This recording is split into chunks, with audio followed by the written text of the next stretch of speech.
me gjitha këto veprimet e opozitës, e sidomos këto të fundit, kur kemi parë që spati gatishmëri madje as të votohej buxheti i Kosovës, e të njëjtën kohë madje as të votohej buxheti i 3 komunave, cilat për një periudhë gjatë kohore tashmë janë të vepruar me 1/12 e buxhetit vitit paraprak, e të njëjtën kohë kemi humbë miliarda prej planit të rritjes bashkimit evropian, por edhe të njëjtën kohë prej 2 marrëveshjeve ndërkombëtare me Bankën Botërore, shto këtu edhe pagat e punëtorëve të RTK-s, pra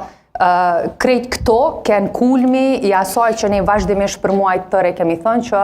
po përballemi dhe kemi të bëjmë me një opozit përbër prej partive politike në kuvend, cilat thjesht po e bëjnë këtë bllokat sepse nuk po duan në asnjë mënyrë ta lejojnë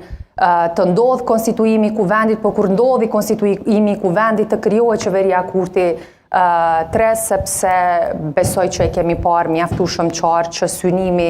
i vetëm e i përbashkët i tyre ka qenë pengimi pikërisht i vazhdimit të mandatit të kryeministrit Kurti. Abrashi, pse një qytetar që nuk e ka votuar me 9 shkurt lëvizjen vetëvendosje do duhet ta votonte me 28 dhjetor? Faleminderit për ftesën. Arben, për shkënaqësi me qenë në studio këtu me ju. Arsyeja është shumë e thjeshtë. Qytetari i Kosovës ka pasur rastin që ta përcjell krejt këtë sak prej datës 15 prill,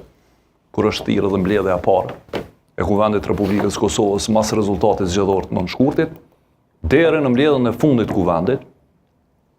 Pra krejt këtë kronologji dhe